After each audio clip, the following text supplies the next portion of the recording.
vamos embora. Esperar não é saber, quem sabe faz a hora, não espera acontecer. Essa era uma das músicas que esse nosso homenageado de hoje cantava, possivelmente das passeatas. Eu me refiro ao grande militante comunista, desde os anos 40 até já o começo do século XXI, até 2016, o nosso Tarcísio Leitão. Olha aí ele, Tarcísio Leitão, que é o biografado deste livro do irmão que faz referência a ele, o irmão que faz um relato emocionado e emocionante da trajetória de coerência desse ativista, desse líder estudantil, esse que foi vereador, foi suplente de deputado, esse advogado trabalhista, enfim, um comunista do Partido Comunista Brasileiro e que dedicou a sua vida a defender os seus ideais com muita coerência, mas que é definido neste livro do nosso dialogador de hoje como feroz e sorridente, explosivo e magnânimo, e irônico e compassível. Eu me refiro a Tarcísio Leitão e ao autor deste livro, que é o nosso dialogador de hoje, Flávio Leitão. Aqui ele, médico, neurologista, escritor da Academia Cearense de Letras, contista e agora biógrafo, em referência e em reverência a Tarcísio Leitão. Exatamente. E eu começo provocando você para essa imagem, pedindo que você faça esta imagem e a partir daí explicite a sua relação com ele. Ah, você tem o seu, claro. Vamos lá. Olha que lindo. Engraçado, o que isso significa? É engraçado, Ricardo, que eu vi essa imagem pela primeira vez há poucos dias do filho do Tarcísio, Valdivino Neto. Faz aí, faz de novo. Fala com ela, explicando. Ele fez isso. Olha que coisa linda. Ele fez isso. E é engraçado como a metade do rosto do Valdivino parece completar a metade do rosto do Tarcísio. Né? É, muito bonito. O que essa unidade inspira? Como você leria esta imagem? Eu leria mostrando a grandeza do Tarcísio, né? A grandeza do coração dele, o amor que ele tinha à família. Né? Ele era um fã incondicional de todos os irmãos, de todos os sobrinhos. O Tarcísio era um líder. Quando algum sobrinho se chateava em casa, ia para a casa dele, na praia. Né, que ele chamava de África. Sabiaguaba. Sabiaguaba, que ele chamava de África. Mas né? Essa imagem de um rosto que se mistura com o outro, ela dá que unidade ela daria? Porque eu sei, por exemplo, que ele é um homem do comunismo, né, desde os anos 40, perseguido, antes mesmo da Revolução, do golpe de 64. Ele vem desde a época da ditadura do Vargas, mas sempre um homem ligado ao comunismo. E sei que você não é. Não, sou não. Nunca foi. Não, foi não. Nem como partidário, nem como idealista, digamos, pelo menos nesse aspecto. Não. Né? E, no entanto, está aqui. Você tem uma certa unidade, você encontraria uma unidade. Vocês formariam um rosto só em que sentido? Eu acho que sim, porque em virtude dessa capacidade que teve o papai de dar aos filhos essa noção de que a fraternidade é uma coisa fenomenal, né? É uma coisa magnânima, é uma coisa que engrandece as pessoas, a fraternidade, o amor. Né? O papai era muito cristão. O Tarcísio começou no comunismo aos 13 anos, se inscreveu no Partido Comunista aos 13 anos. E aos 82 morre como comunista, quer dizer, muita coerência. Né? Por isso que o livro se chama Tarcísio Leitão, Trajetória de um Coerente.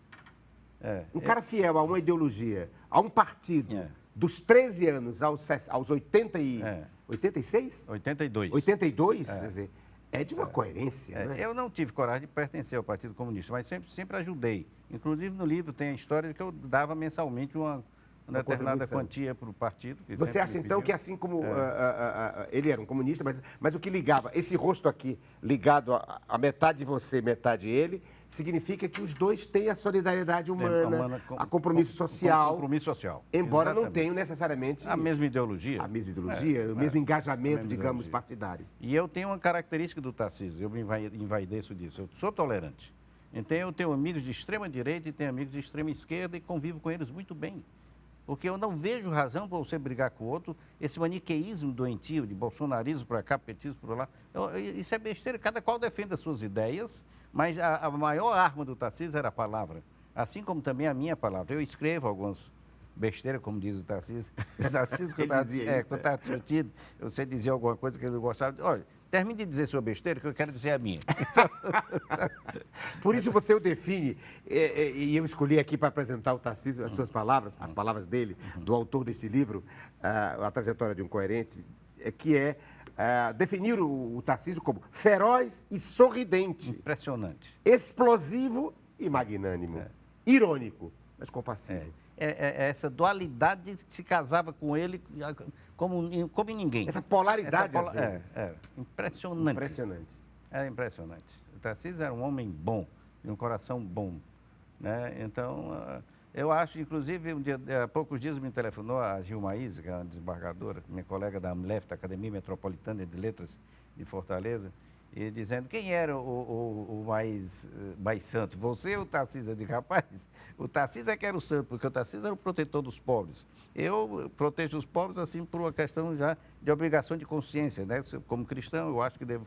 Mas o Tarcísio fazia parte da vida dele. E era ateu, né? E era ateu. E era ateu. E é bom botar em... Agora era ateu, agora tinha medo de alma. Tinha medo de alma. É igual... Eu sou ateu graças a Deus. Eu não creio em brujas, pero que las Pero que las hay, hay, não creio, pero que las hay. E ele passou por tanta coisa, mas eu vou falar mais do livro, até porque fui eu quem apresentou o livro no dia 5 de... Foi lançado no dia 5 de julho. De julho, no Ideal Clube. Terça-feira. E o Flávio Leitão, autor do livro, me convidou para ler, para escrever uma apresentação. E eu fiz, não é? Revelando a trajetória dele e, portanto, mergulhando de forma com primazia em relação ao livro e descobrindo o quanto tem raízes a família, o avô, o nome dele é o Juvenal de Carvalho, o pai, que é Valdivino, José Valdivino Carvalho, e o próprio Tarcísio e o próprio Leitão. Tem ligações com a religiosidade, a mãe também, né? A mãe dele. O deles. E aí eu estou vendo que você me trouxe algo que poderia se ensejar essa discussão. Essa relação entre comunismo e cristianismo, pelo menos o cristianismo primitivo. Talvez essa ideia junte os dois, o Flávio e o Tarcísio. Você me trouxe um terço, né? O ateísmo do Tarcísio nunca nos... Ateísmo e cristianismo, é esse o tema. Exatamente. Nunca me distanciou. Porque eu acho, inclusive, que a coisa mais linda que eu vi foi na missa de sétimo dia do Tarcísio, quando o nosso amigo, o reitor da UES, o Quixadá, Felipe Quixadá é o famoso escritor. Bom. Alcibiades não, é o Manassés. Não. Quixadá. Tá. Muito bem. Cláudio Quixadá. Cláudio, meu grande amigo de infância.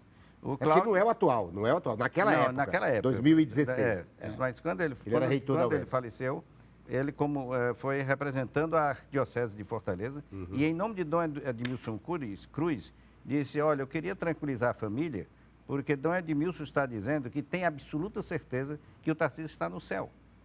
Porque a bondade que ele tinha para com a pobreza, a luta que ele fazia pelo proletariado, né? O desprezo que ele tinha ao dinheiro, ao luxo, à pomposidade, a falta de vaidade pessoal, né? Quer dizer, tudo isso transformava num santo realmente. Então, o Tarcísio é o primeiro ateu brasileiro santo, né? São Tarcísio.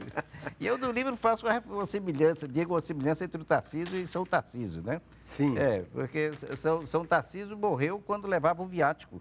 E os pagãos queriam tomar da mão dele, terminaram dando nele e mataram o São Tarcísio. E o Tarcísio sofreu porque estava defendendo as causas dos pobres, as causas dos trabalhadores, do operariado. Sempre os desprovidos.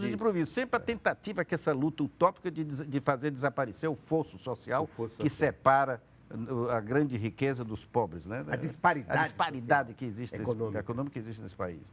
Então, eu mostrei uma série de similitudes entre São Tarcísio e o Tarcísio, meu Você acha, então, volta àquela imagem bonita, de que a unidade está aí. Aqui. Né? O cristão e o ateu, ambos preocupados com consciência política. Com consciência política e a favor dos mais desfavorecidos. Dos menos favorecidos. Dos menos favorecidos. Do lumpenproletariado. Do lumpenproletariado. No movimento partidário, muitas vezes clandestino, na maioria das vezes, que é o Partido Comunista. E o outro não. O outro, na sua Contribuindo, inclusive, Contribuindo com o com o partido, né? é. Acolhendo e sofrendo junto. Porque sei que eu que li o livro de forma assim, como, com primazia antes das outras pessoas, para poder fazer a apresentação, sei que a família foi atravessada de sofrimento. Claro. Porque o Tarcísio sofreu torturas, né? Claro. Prisões, Claro. detenções, perseguições. Tentativa de destruição da vida Funcional dele. Da academia também, ele foi tentado. Tentou-se na academia tirar também. o diploma dele como Mas aquilo ali foi uma coisa advogado. pessoal dele com um dos professores. Com um dos professores. Ele disse porque alguma ele era coisa. muito debochado, né? Debochado, andava sem gravata. Acredito que naquele tempo todo mundo era obrigado a usar gravata. E corre na família a história de que ele conseguiu do Alísio, uma médium, um pediatra, que era do partido, simpatizante do Partido Comunista, um atestado dizendo que ele não podia usar gravata porque a gravata podia comprimir as veias jugulares e dar uma congestão cerebral. Então, ele não usava gravata. Ele já chegava sem gravata. E chegava atrasado a propósito, porque ele era contra as normas, contra as leis, né? Contra as normas desnecessárias, absurdas, né? Você acredita que o Tarcísio era obrigado a ter um paletó para as audiências? Sim, o advogado. Obrigado. Então, o paletó, ele enrolava o paletó, fazia uma trouxinha do paletó e colocava dentro de uma bolsa bem pequenininha. Era isso que ele ia usar no dia seguinte, todo amarrotado, né? E a gravata já com um nó, né? Então, e esse mesmo paletó, ele quando ia esperar o carro que iam buscá-lo na Duque de Caxias, ele botava no chão e se sentava no chão, quer dizer, por deboche mesmo, né? Não tinha razão para isso. Isso que me disse o Pedro Filomeno, que era juiz classista. E o Pedro me disse, Flávio, a coisa mais engraçada que eu vi era a gozação do seu irmão com a história da obrigatoriedade do uso formal de um paletó e gravata durante as audiências. E há uma das histórias, aliás, o livro é todo delicioso, cheio de histórias, mas uma delas, talvez a primeira e a mais que eu mais me identifiquei, é quando ele é preso em 64, ainda na ilha do Governador. Fernando Noronha. Na ilha do Governador, não, na ilha Noronha. de Fernando de Noronha. Que você vai visitar, né? A primeira visita sua, visita. você todo constrangido, Claro. não é? Vou visitar meu irmão, que possivelmente está aqui Pedro, todo sem abarrotado, liberdade, né? Sem liberdade, privado da liberdade, deve ter sido torturado. E de repente você encontra ele nu de cintura para cima, fazendo amizade e piada com os guardas, com os carcereiros. Né? E os carcereiros chamando ele de doutor Tarcísio. Doutor Tarcísio. Né? Não brinque assim, doutor Tarcísio. Engraçado. Com a maior camaradagem. Né? Engraçado que eu não diria nem carcereiro, o sentinela, né? Que estava andando para lá e para cá. Mas estava armado, né? Estava armado. Formal, claro. de prisão. E então, ele não abria a boca, ele falava entre os dentes. Doutor Tarcísio, não brinque não. Que é para talvez algum oficial não notar. Não saber que ele tinha com essa intimidade com aquele preso. cara. Um preso, né? O governador da ilha, que foi aluno do papai, escreveu para o papai explicando, olha, você me desculpe, mas eu vou ter que separar o Tarcísio, porque a capacidade que ele tinha de influenciar o oficialato era muito grande. Os caras iam hostilizando e saíam de lá amigos, depois de algum tempo. Convencido de que ele tinha razão. De que ele tinha razão. Quer dizer, é um perigo. Você é um perigo. Esse comunista é um perigo, na ilha de Fernando de Noronha. Eu concordo, é um perigo. Não é? E mesmo torturado, não nesse momento, mas logo depois de 67, 68, quando houve o recrudescimento da ditadura militar, ele foi torturado e a cabeça aberta, enfim, com coronhadas, etc. E ele consegue fazer piada, né? Pergunto a ele, mas você teve aquele afogamento também, não é? Que as pessoas faziam simulação de afogamento para que a pessoa pudesse falar, né? E não passar. E ele disse, não, estava faltando água no quartel. É impressionante. Só não passei porque estava faltando água. O resto eu passei. A capacidade dele de fazer uma resposta inteligente para destruir o inquisitor era uma coisa maravilhosa. É por isso que eu digo na apresentação, entre outras coisas, que quando ele morreu em 2016, aos 82 anos, na verdade, ele não morreu com 82 anos de vida, mas com 82 anos de infância. De infância. Né? Era um menino, era um menino. De alegria. De alegria, de contar piada. Mesmo, e sobretudo nos momentos mais adversos. De entusiasmo. Ele que foi advogado trabalhista, jornalista, suplente de deputado, vereador de Fortaleza, líder estudantil lá no começo, formado pela Universidade Federal do Ceará, ativista desde 64, aliás, desde antes de 64, né, na campanha do Petróleo é Nosso, e torturado, mas era essa figura, que é, então, o biografado desse biógrafo, que é o seu irmão, em referência e em reverência, e emocionado e emocionante.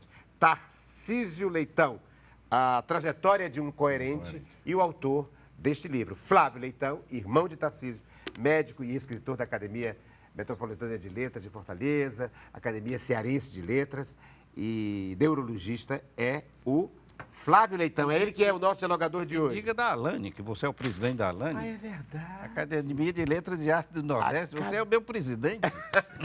É verdade. Estou aqui É com o verdade. Você é da Academia Metropolitana, é da Academia Cearense de Letras e é da academia que eu tenho a honra de presidir, que é a Academia de... A Alane, né? Academia de Letras e Artes do Literatura, de Nordeste. Literatura e Artes do Nordeste. Nordeste, A Alane. E sou da Academia Cearense de Medicina. E da Academia Cearense de Letras também. E é da Academia dos Médicos... Cearense de Médicos e Escritores. De médicos e escritores. Aliás, é um bom tema para a gente discutir. Por que existem tantos médicos e escritores? Rapaz, a lida com o sofrimento humano, né, com a tristeza, a invasão que a gente tem permitida de ir na intimidade das casas, né? Sim, sim. Isso tudo mostra a crueza da vida. E nós somos apenas dissertadores do que a gente vê do dia a dia. Os meus contos estão muito relacionados com o que eu vi, a maioria deles, né? Com o que eu vi durante o ato cirúrgico, durante o atendimento clínico, né? Sim, porque você é neurocirurgião. Eu sou neurocirurgião, mas atendo clinicamente E a também. clínica também. Por quê? Por que é tão curioso essa relação? Porque o médico, estou aqui pensando alto, querendo que o nosso dialogador comente, ele é treinado exatamente para ter uma certa frieza, não diria frieza, mas uma certa ponderação diante do sofrimento. Ele não pode se desesperar, né? Ele tem que ser solidário, tem que ser expedito no seu atendimento, mas ele não pode se desesperar. A gente tenta ter essa casca, mas é impossível. Mas mesmo assim, aquilo penetra, e penetra tanto que sai na hora da escrita. A escrita é um fenômeno catártico. Eu estou tentando entender por que os médicos só escrevendo se por isso, transformam em grandes escritores. Né? Então você vê, o mundo todo, na Rússia, Tchekov. Estou me lembrando do Tchekov, Nos Estados Unidos, o Conan Doyle. Pois é. Né? Ainda o Oliver Sacks, mais recentemente, aqui o Guimarães Rosa. Pedro Nava. Pedro Henrique Saraiva Lian. Pedro Henrique Saraiva Lian. Nosso grande poeta de uma sensibilidade fora do comum, né? Médico. Médico. Proctologista. Apesar de médico, era escritor, né? E proctologista. E sublimou. E de um humor, né? Cometia humor. E a capacidade que aquele cara tinha de criar neologismos. E neologismos impressionantes. Quando o Pio Rodrigues assumiu agora, recentemente, a cadeira na Academia Cearense de Letras, ele falou sobre a dona Edith, que é a mãe dele, do Pio, mas ele criou um neologismo tão engraçado, eu não me lembro mais agora. Está no discurso dele, se você tiver curiosidade, depois lê. Quer dizer, a capacidade dele criar neologismos era uma coisa fora do comum. E são neologismos lógicos, né? Não Pedro Henrique Saraiva Lian. Aqui nós dois temos que homenagear sempre, né? Sempre que se fala o nome dele, eu homenageio o meu querido amigo Pedro Henrique Saraiva Lian, de uma sensibilidade enorme, com aquele jeito sério, mas a todo tempo bem-humorado. Nisso lembra um pouco o Tarcísio, né? Ricardo, deixa eu só lhe interromper um minuto. A respeito dos médicos e escritores. Você acredita que em Fortaleza nós temos a Academia Cearense de Médicos e Escritores com 40 membros?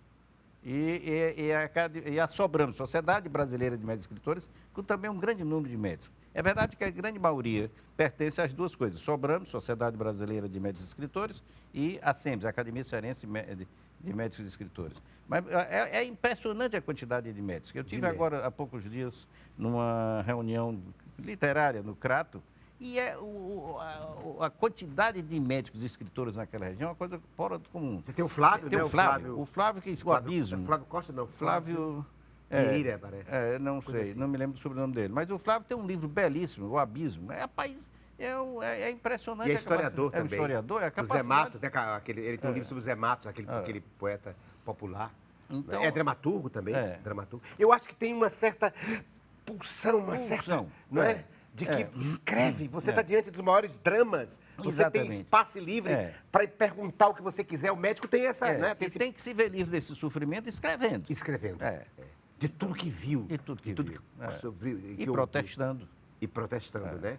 Sobretudo ser um médico que trabalha com a medicina popular, né? Com as camadas mais populares. Eu atendo uma vez por mês os moradores de rua da irmã Inês. Aliás, uma coisa engraçada, essa irmã Inês, ela já faleceu há pouco tempo, recente, há 2 anos, mas a irmã Inês, ela levava estudantes do Colégio Imaculada Conceição, né, já no último ano, normalistas, para serem como se fossem enfermeiras dos estudantes de medicina. E eu, como estudante de medicina, quinto e sexto ano, vou para atender os pobres lá. Ainda hoje eu faço isso, 50, 60 anos depois, nem me lembro mais quanto tempo depois, né, que eu estou com 55 anos, 57 anos de formado. E foi lá, inclusive, que eu encontrei a Marimília, minha mulher. Sim. Então ela é estudante da Imaculada Conceição, minha enfermeira. Então, era uma maneira engraçada dessa freira, né, tentar mostrar para as meninas. E você também é professor, não? Foi professor? Fui professor durante 40 anos Federal do da Ceará. Universidade Federal do Ceará, disciplina de neurocirurgia. Disciplina de neurocirurgia. E o objeto que, digamos, simboliza tudo isso, ele trouxe, porque me trouxe aqui um estetoscópio. Trouxe duas coisas. O estetoscópio é menos do que, simboliza menos a neurocirurgia. Não, mas simboliza a medicina. A A medicina em si. Assim, é. E você trouxe a propósito para pautar que tema, hein? Eu estou me sentindo aqui o próprio médico, ouvindo aqui o coração das pessoas, hein? Rapaz, eu trouxe porque você, como eu disse para você, esse povo que mexe com, que é artista, tem um QI diferente, tem um QI maior, melhor do que, porque você estraga alguns objetos para a gente conversar sobre eles. Olha, eu trouxe porque eu convivo com esse objeto desde há quantos anos, né? E por que você acha que esse não caracteriza tanto o neurologista? Sim, porque, Faça a comparação. Porque esse é um objeto clínico. Esse é um objeto, clínico, sim. um objeto, o outro seria um bisturi. Não é esse isso? objeto, o outro é o bisturi. O outro seria o bisturi. Esse objeto, inclusive, tem 200 anos só de vida, pouco tempo. Ele se ouvia com o ouvido mesmo. Sim, sim. E um cidadão, René Théophile de Laennec, que é um francês, Laennec, o estetoscópio é chamado estetoscópio de Laennec, né, ou de Laennec. Então, esse René se constrangia em colocar o ouvido no abdômen das parturientes. Então, ele colocou um cone de papel. E aí a coisa foi se aperfeiçoando e chegou a isso hoje. Era uma coisa mais ou menos assim, não é? Ele ouvia... Exatamente. Ele ouvia mais longe, para não ficar em contato. Para não fazer um contato tão contato direto. Depois, terceiro Depois momento, chegou isso aí. o estetoscópio. Mas você também trabalha com clínica. Claro, não é? porque nós, antigamente, como eu sou do pessoal antigo, né, eu me formei em 1964. Então, estou com 57 anos, né, de formado. Então, naquele tempo, todo neurocirurgião era também neurologista. Hoje é que já existe a especificação. Se é só neurologista, é só neurocirurgião. E dentro da neurocirurgia tem uns que operam só aneurisma vascular, cirurgia vascular, outros só tumores, quer dizer, é a subespecialização. Né? Para então caracterizar a sua atividade como médico, você teria que ter trazido, além do estetoscópio, o bisturi. O bisturi. Mas, ou isso aqui, por exemplo, que eu operava, nós começamos a operar olho nu, né? Só, sem nada. E com o tempo, chegou a aparecer essas lupas. Quando nós começamos a operar com a lupa, era como se você estivesse olhando através de um buraco da fechadura, né? A amplitude da imagem. Como é que você opera? Você põe ele aí, é como se fosse nos óculos. Uns óculos. Só que ao invés na lente você tem uma lupa. Tem uma distância. Por exemplo, aqui, por exemplo, os pelos do meu dedo estão bem engrossados, né? Então, e aí eu tenho uma visão muito melhor dos vasos, do sangramento, dessas coisas. E isso foi substituído logo em seguida pelo microscópio. Hoje se opera a neurocirurgia com microscópios que dão visão tridimensional. Aí é uma maravilha. Quer dizer, vendo pela tela? Não, você olhando diretamente. Mas exatamente cirurgias feitas por tela, né? Sim, isso é por endoscopia. Por endoscopia. Mas no caso da neurologia, não. Na neurologia se faz por endoscopia também. Por endoscopia quem também. fez aqui a primeira neurocirurgia com endoscopia foi o Gondim, um cidadão que veio da França. Esse objeto, então, tem uns 200 anos apenas? Tem 200, 1800. E esse aqui menos?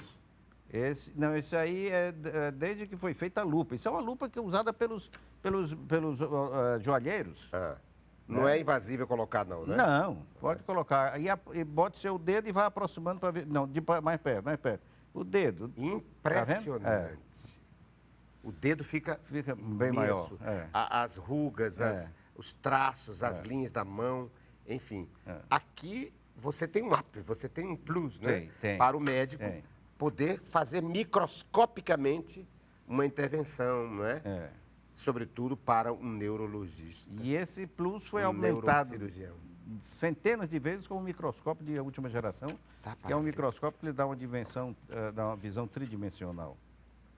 Olha, eu vou comprar, eu que não sou neurocirurgião. Tão bom para ler, as letras ficam enormes. Enormes, é. Olha, eu estou lendo aqui o livro do nosso dialogador com lupa. tem uma Flávio Leitão. Tem uma desvantagem, Ricardo. Você tem que fixar a sua cabeça. Então, porque se você não fixar, ela sai do foco. Ah, ela sai do foco, é E aí, verdade. dentro de pouco tempo, você Você tem que manter aqui essa distância. E dentro de É pouco... um palmo. Exato. É um Então, palmo. dentro de pouco tempo, isso lhe dá uma cervicalgia horrorosa. Dá o quê? Desculpe. Uma dor no pescoço. Como é o nome? Você disse? Cervicalgia. Cervicalgia, a cervical, claro. É uma, não mandei, a região é cervical. cervical e o sufixo de dor, de né? dor. Relacionado à dor, claro. Quer dizer que ou você mantém essa distância fixa, ou então ela começa, Você borra. ela começa Borra a borrar. a imagem. Por exemplo, aqui ela já borrou. Ela borrou, perfeito. Aqui ela vai chegando e aqui ela está perfeita. Portanto, é exatamente um palmo do nariz. Tem um nome específico para essa... Para estas... Não, lupa. Lupa, é lupa mesmo. Não, é lupa. Porque a lupa a gente sempre associa a uma... É um monocular, né? A um monocular, Monocular. exatamente. Essa- Vê essa- como é bom a gente aprender sufixo e prefixo. Monocular, ou monocular. seja, de um olho só, não é? De uma visão só. E aqui temos duas, não é? E não precisa ficar segurando. Aqui o médico coloca. Você trabalha ainda com Não, a lupa nós hoje? passamos Não. hoje ao microscópio. Já passaram para o microscópio. Isso está no museu do Flávio Filho, que é meu filho, que também é neurocirurgião, né? E é bonito pra muito caramba. bonito, Eu E vou é- comprar uma para mim. Era caríssimo. Era caro hoje? Era deve ser- caríssimo, não é mais mas hoje não, deve né? ser barato. Porque serve para leitura. Claro. Serve para leitura. E é levezinha, né? Você vê Ela que é não atrapalha. levezinha, é E bonitinha. você pode usar a sua visão lateral, se você quiser, não atrapalha, porque ela é Sim, muito fina. você tem aqui a Tem aqui, concentração, mas se eu quiser aqui, eu estou vendo, Tá vendo? a visão lateral. Exato.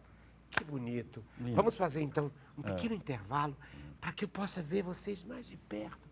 Vocês que estão aí testemunhando esse encontro tão bonito de inteligência, de sensibilidade, desse médico, cirurgião, neurocirurgião, neurologista e escritor, contista, acadêmico da Academia Cearense de Letras e da Academia de Letras e Artes do Nordeste, a Alane, e da Academia Metropolitana de Letras de Fortaleza. Eu me refiro ao autor deste livro, que hoje é o nosso dialogador.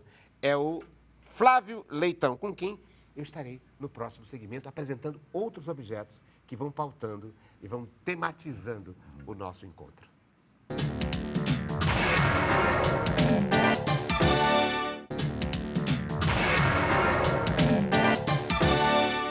Uma lupa de um neurocirurgião. E aqui, o estetoscópio de um neurologista, não é? De um neurologista. Então, são os dois objetos, digamos, que caracterizam o nosso dialogador de hoje, mas não caracterizam completamente, porque ele tem uma outra dimensão, a dimensão do escritor. Porque ele é médico, é neurologista, é professor, foi professor da Faculdade de Medicina da Universidade Federal do Ceará, é médico há mais de 50 anos, e é agora autor, quer dizer, agora não, sempre foi autor de contos, mas agora, recentemente, lançou o seu mais recente livro, Tarcísio Leitão, a trajetória de um coerente. Ele foi para o campo da história. E é esse o objeto que ele vai mostrar, também relacionado à história, no segundo segmento do programa Diálogo. Eu me refiro ao Flávio Leitão. Está aqui ele. Que objeto você me trouxe para pautar a história, juntar história, medicina, escritor? Eu fui forçado a incursionar na história pelo Paulo Picanço. O Paulo Picanço era o presidente da Academia Cearense de Medicina e nós íamos comemorar uma solenidade. Ele queria que se fizesse a história da neurologia e da neurocirurgia para eu apresentar. E aí eu resolvi, junto com o Vicente, meu irmão, que é também neurologista, né? Nós resolvemos fazer esse livro. Então eu colhi a história da neurologia e da neurocirurgia desde os primórdios, desde a Santa Casa de Misericórdia até 2009. Aí está um registro que, como disse o historiador latino, né, sine ira et studio, quer dizer, sem raiva nem proteção, que é difícil você fazer história, né? E normalmente tem emoção. Tem emoção. E a verdade é difícil, né? O filósofo grego cínico já dizia que a verdade é a vontade de cada um. É muito doloroso você ouvir isso, né? A verdade é a vontade de cada um. Então, cada um tem a sua filtro, história. Então, mas essa eu tentei, sine ira et studio, sem proteção E está aqui, Cineira, tudo, tá aqui, como citação, nas considerações, contribuição ao conhecimento da história da neurologia e da neurocirurgia no Ceará. Termina em 2009. Termina em 2009. O seu relato. O meu relato. Mas começa a detectar a presença da neurocirurgia já na Santa Casa Misericórdia? Não, a partir da neurologia. Da neurologia. A neurologia foi no Ceará, falo eu. Era exercida na Santa Casa de Misericórdia. A partir quando ela foi criada, 1840 e pouco, aí. né? 1840. Levou 20 anos para ser construída, né? E então, como foi acontecer no mundo todo, a neurologia era exercida pelos clínicos, pelos bronclínicos. Então, aqui o primeiro neurologista, a gente poderia dizer, foi o doutor Adalberto Studart, Adalberto de Moraes Studart, né? Que depois apareceu o filho dele, Adalberto Studart Filho. Esse é neurologista também. Esse que é de 1921, está aqui por coincidência, 1921, nascido em 21, o filho. Portanto, o pai já é do século XIX. O pai do século XIX. Exato. Né? E o filho é de 21. Não é Adalberto Studart Filho. E trabalhando na Santa Casa de Misericórdia. Agora, a neurocirurgia começou com um cidadão aqui no Ceará chamado José Sarto Saraiva, tio do Pedro Henrique Saraiva Leão, né? E ganhou uma bolsa do Lions e foi para a Alemanha, onde passou algum tempo lá. Só que quando ele chegou aqui, essas coisas que acontecem no Ceará, ele neurocirurgião, não conseguiu entrar no departamento de cirurgia. Aí ficou no departamento de neurologia e terminou se transformando no neurologista, né? Então ele começou como neurocirurgião, mas terminou fazia neurocirurgia, porque as primeiras exames radiológicos, arteriografias, né? Por exemplo, ele diz no currículo vitae dele, que cada um tem um currículo vitae aí. Sim, eu estou vendo que o livro é todo dividido em nomes, em verbetes de pessoas. Então, médicos. Cada um fez o seu próprio currículo. E ele disse que fez a primeira arteriografia do Estado, a primeira cirurgia de nevralgia essencial do trigêmeo, que é uma doença horrorosa, que dá uma dor no rosto e leva ao suicídio, inclusive, né? E pouco tempo depois, 6 meses depois, chegou o Jaci Figueiredo. Esse foi o grande trem que levou a locomotiva que levou o desenvolvimento da neurocirurgia no estado de Ceará. Eu comecei a trabalhar com ele como estudante de medicina ainda, no 4º ano. Ele conseguiu um lugar para eu fazer a minha residência em Porto Alegre e nós trabalhamos juntos até agora, né?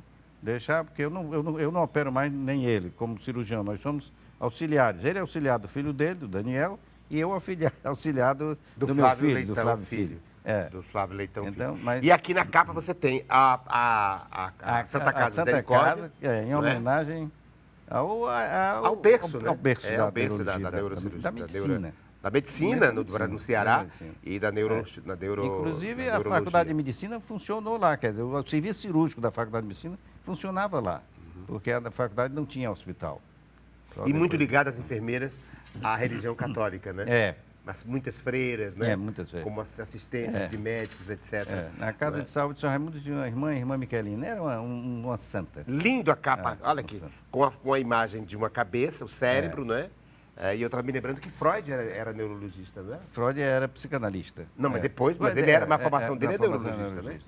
Ou era psicanalista, psiquiatra, não era neurologista. Não sei, não tenho certeza. Freud. Depois agora, que ele vai para a psicologia. A respeito dessa imagem aí, sabe quem fez? Não. Chiquinho Aragão. Chiquinho Aragão. Notável. Aliás, as capas dos livros do Flávio Leitão são todas muito bonitas, não é? Olha essa como é linda. Essa é do Geraldo Jesuíno. Essa é Geraldo Jesuíno, é preciso homenagear também esse homem que tem feito capas e diagramações dos livros da Fortaleza. Ele pertenceu à imprensa universitária, é professor, é uma figura extraordinária da nossa academia também da Academia da Alane, da Academia de Letras e Artes do Nordeste. E agora este outro livro do Chiquinho Aragão.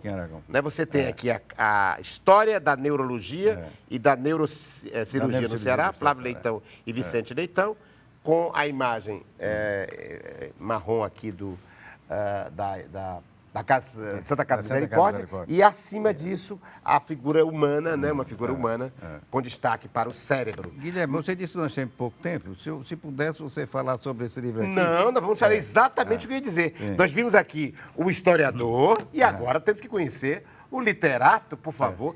São contos? Não. Isso aqui é o livro de poesia do papai.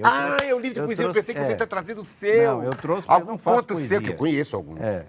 Conto sim, mas eu não faço poesia. Você sabe que eu sei que você não faz minha poesia. história de poeta é a seguinte: eu no seminário, cheguei um dia, o papai ia toda semana me visitar. Aí chegou uma quarta-feira, eu tinha juntado umas 20 poesias. E eu disse, papai, dê uma análise nessas poesias desse amigo meu, mas seja sincero, veja se dá certo, se tem alguma coisa de valor de poesia mesmo ou não. Na semana seguinte, ele disse, meu filho, diga ao seu amigo. Ao seu amigo? Que é melhor ele fazer conto. Aí, por isso, hoje eu consigo. Porque o amigo era você mesmo, né? Mas ele disse, olha, melhor diga ao seu amigo que vá para o conto. Mas ele era poeta. Ele era poeta. Estamos falando do pai de Tarcísio José Valdivino Leitão e do próprio Flávio Leitão, que se chama José Valdivino, filho de Juvenal de Carvalho, né, que hoje é nome de escola, né, e que era um homem muito religioso, né, que doou aquele espaço, inclusive para as freiras, para a Irmandade, José Valdivino. Mas eu marquei essa... Você marcou? Eu marquei essa poesia porque essa poesia, eu tenho um bilhete do Zé Alcides Pinto, né? Sabe quem é? Sei, a trilogia da maldição. Nosso querido poeta. Então, Zé Alcides... Olha, Flávio... Poeta maldito? Poeta maldito. Veja como seu pai gostava de mim. Então, o pai meu queria dizer... E fez um elogio a ele por alguma coisa. Porque ele elogiou essa poesia do papai, que é o No Banho, onde existe muita sensualidade. Tarde Sem Sol. Tarde Sem Sol. O nome do livro. De José Valdivino. E o poema é O Banho. No Banho. No Banho. Dá para você ler? Dá. Porque eu não já sei. estou gostando, porque no banho já é ao mesmo tempo no banho local, mas é nu. Né? Pela pronúncia é nu. No banho. Exatamente. Né? Dorme a lagoa à calma vespertina. Volitam jaçanãs em revoadas. Terem? Tecem. Tecem. Vou começar de novo. Dorme a lagoa a calma vespertina. Volitam jaçanãs em revoada. Tecem paus d'arco em torno uma cortina no manto verde escuro das ramadas. Alguém dali, em rápidas passadas, logo se achega e na água cristalina calma se banha. Em voltas caprichadas, percorre o lago e o colo branco inclina. Porém, de súbito, um rumor a espanta e alvo corpo a tremer sai da lagoa. Quanta beleza na esbeltude, quanta! Mas quem seria? Que primor estranho! Nada curioso. Nada curioso. Nada curioso. Não, nada curioso. Nada curioso. Era uma coisa à toa. Era uma garça que tomava banho à beira da lagoa. Coisa assim. Não termina com beira da lagoa, não. É uma garça que tomava banho. Eu estou aqui de óculos novos, não é? De lentes novas. Mas tá tão lindo o poema. E é a primeira vez que estou lendo o poema, desculpem se eu tergiversei aqui e ali. Mas é lindo a descrição. No banho. Mas quem seria? Que primor estranho. Nada curioso. Essa coisa à toa. Era uma garça que tomava banho. É uma sensualidade de muita pureza, de muita elegância, né? Que ele tem. E ao mesmo tempo ele insinua que é outra coisa. Claro que ele insinua. Ele insinua que é uma feminina, uma figura feminina. E é uma figura. É uma fêmea. Só que é uma garça e não uma mulher. A mulher que você viu com os seios bonitos, essa já. Essa está aqui na cabeça. Mas não aqui no poema. Então ele já. Né? Que lindo. Você me trouxe então um poema desse poeta que se chama José Valdivino de Carvalho. Olha, me ofereceu ao Ricardo Guilherme com admiração do filho do autor.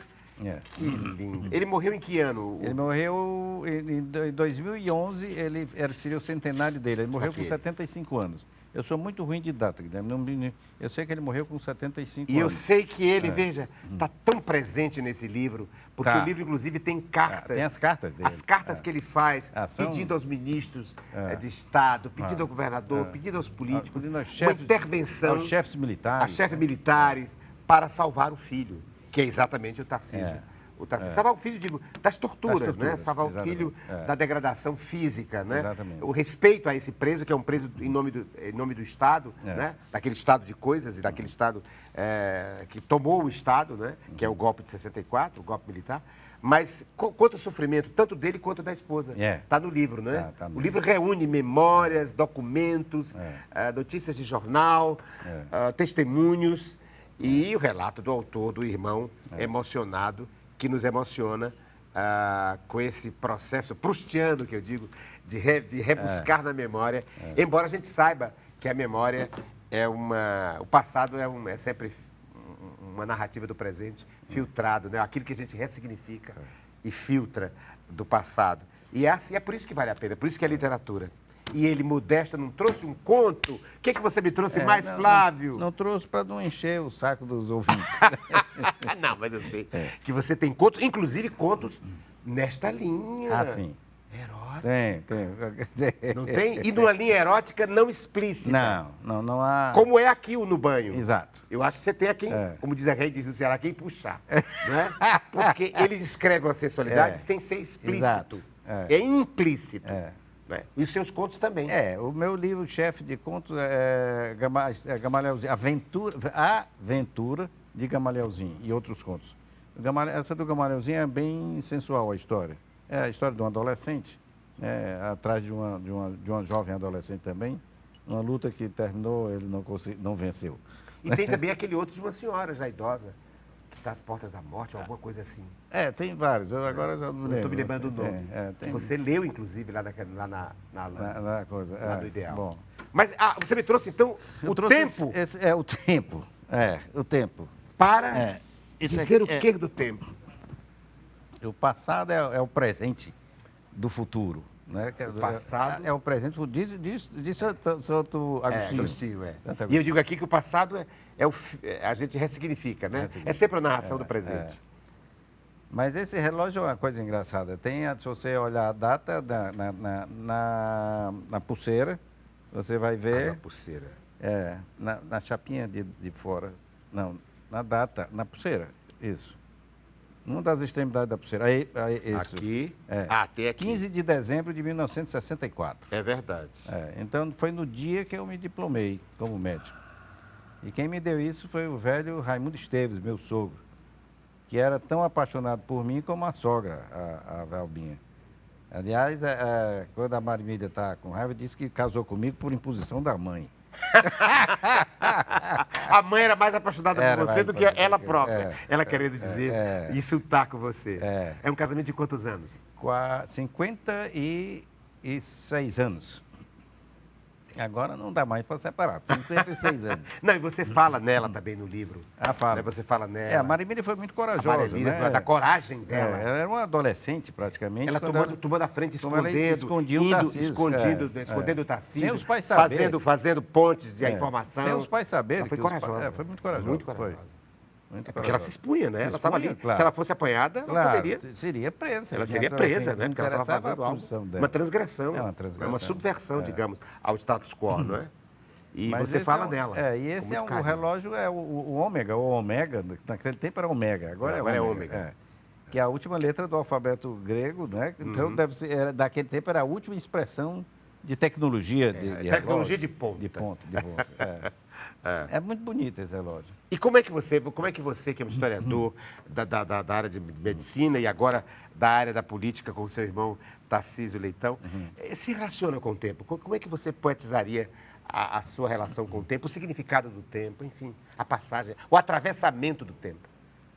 É difícil dizer. Porque você me trouxe o tempo. Eu trouxe o tempo. Você me trouxe o tempo. O tempo. Como é que eu vou definir o tempo? Você sabe que eu tenho um tio, que é o Alcir Corrêa Leitão, irmão da mamãe, que era engenheiro, matemático, inteligente como todo, e esse cidadão fez um trabalho sobre o tempo. É pura filosofia. É difícil de entender. Até tirar o meu também, para botar o tempo também, o meu e o seu, olha aqui. Mas o tempo é essa coisa inexorável que vai nos levar, de qualquer maneira, a um destino, né? Eu espero que o meu tempo seja maior, né? Que eu tenha mais tempo daqui na Terra, pelo menos, né? Porque A imortalidade você consegue através do amor que você deixa com os filhos, com os parentes, com os amigos, né? Então, o tempo é o presente com a possibilidade de se vislumbrar um futuro melhor.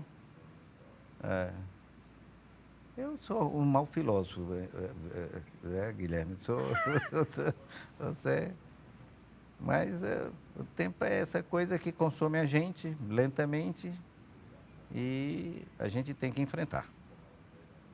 Né? E você trabalha exatamente com aquele instrumento que nos dá a ideia, não só do tempo, mas de tudo, que é o cérebro, né? O cérebro. Ali é a grande... O cérebro é um instrumento maravilhoso, né? É o centro, né? É epicentro do nosso entendimento de nós mesmos, do outro, do tempo, dos atravessamentos, das mudanças, né? Eu não sei se cometi um ato falho ou se foi você que cometeu, ao dizer o tempo nos leva a um distinto. Eu ouvi um distinto. Será que você disse um distinto ao invés de ao destino? Destino. Eu pensei, eu quis dizer destino. Mas você não se lembra se disse distinto? Não. Não? Então pode ter sido o ato falho meu, Pode ter sido. de escuta.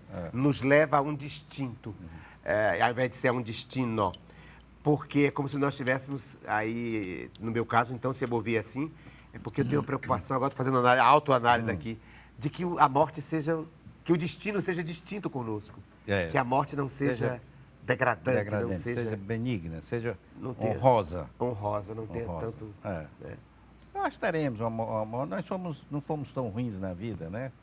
Então, eu acho que nós teremos uma morte boa. O nosso acadêmico da Academia Brasileira de Letras, Gilberto Gil, diz que não tem medo da morte, tem medo de morrer. Porque a morte já é depois dele. A morte já aconteceu, já é depois dele. Mas morrer ainda é humano.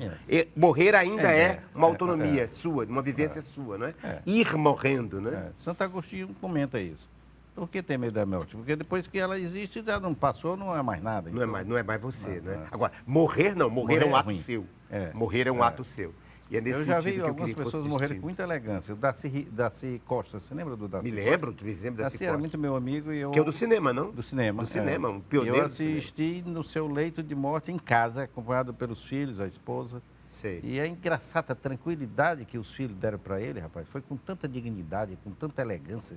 Olha, para você morrer, né, saber que vai desaparecer, mas tranquilo, como se estivesse indo para um lugar agradabilíssimo. E já que estamos falando com um médico escritor, e falando de morte, de destino final, em função do tempo, há um livro, que eu não me lembro agora, mas acho que são as últimas palavras de cada um dos escritores. É? Não li. E a gente se lembra de alguns, né? Se não me engano, o Vitor Hugo pedia luz, mais luz, mais luz, né? Cada um tem uma última frase, né? Isso virou assim apreciável, né? Juarez, um momento apreciável. Que é um gaiato, cabra, né, que conta histórias engraçadíssimas, um grande historiador. Juarez disse que tem um cidadão importante, que eu não me lembro mais do nome, ele dá detalhes, ele conta a história, mas também que as últimas palavras do cidadão foi: fulana, traga o pinico. Eu sei quem é a fulana e sei quem é o poeta.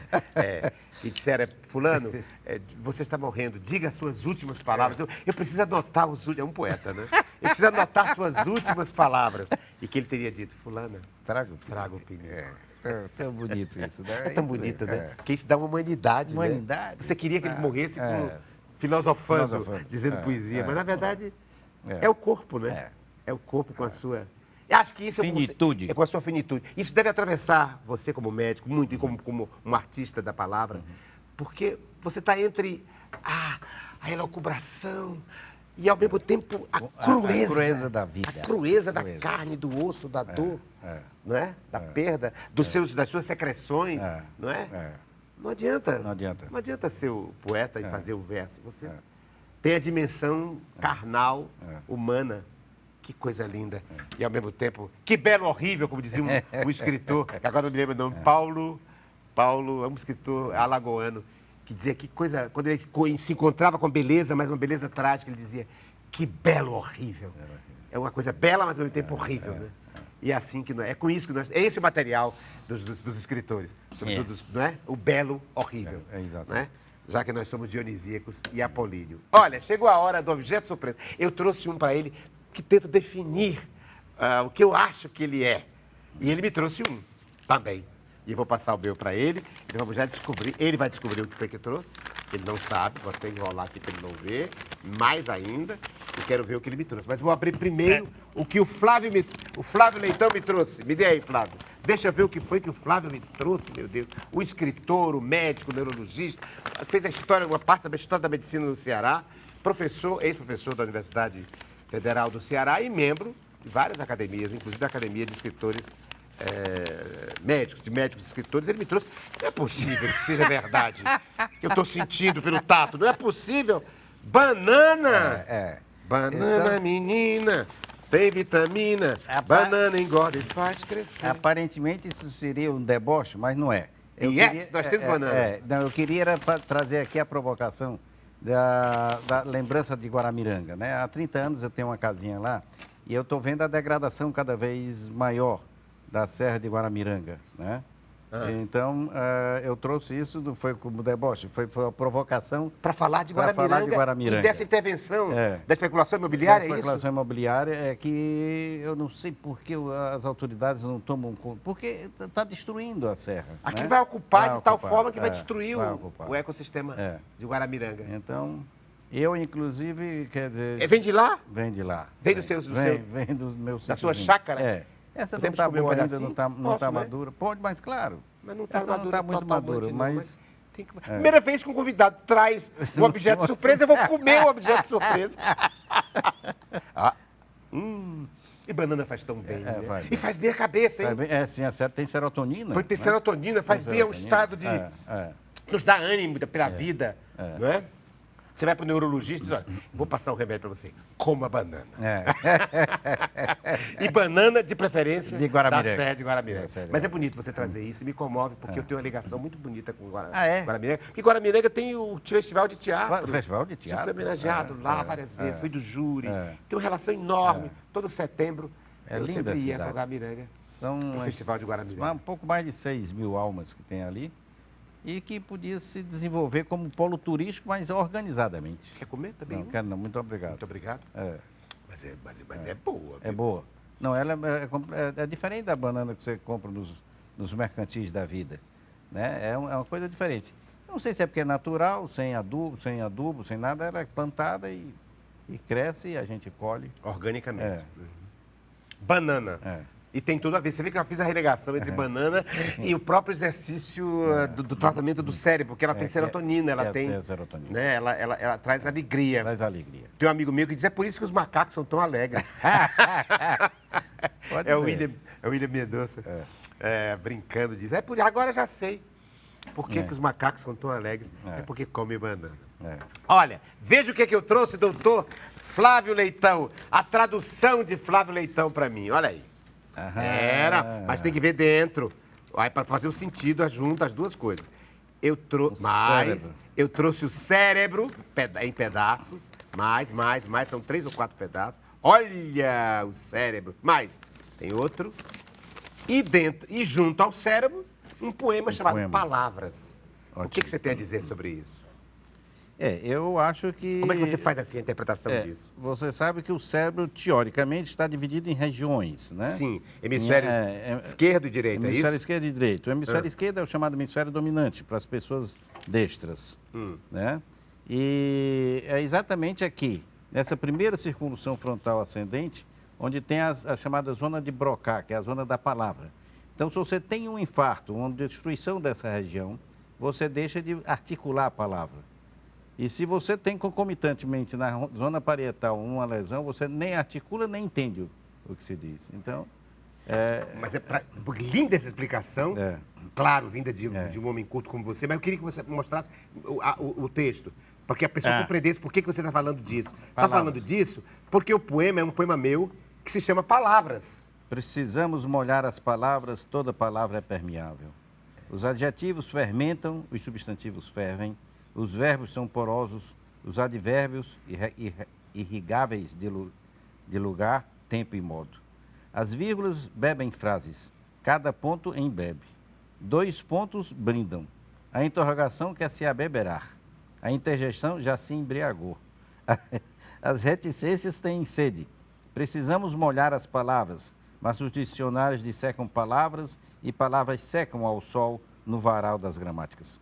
Precisamos molhar as palavras, porque palavras precisam ser líquidas para liquefazer as semânticas, empantanar os textos e orvalhar de oásis o inexprimível. Belíssimo. Muito inteligente. Eu trouxe, porque eu acho que é você. Muito bem. Você, ao mesmo tempo, é o homem que trata o cérebro com cientificidade, não é? Mas é dali também que nascem as palavras, nasce a poesia, nasce a sensibilidade, não é verdade? Exatamente. É o epicentro de tudo, o cérebro.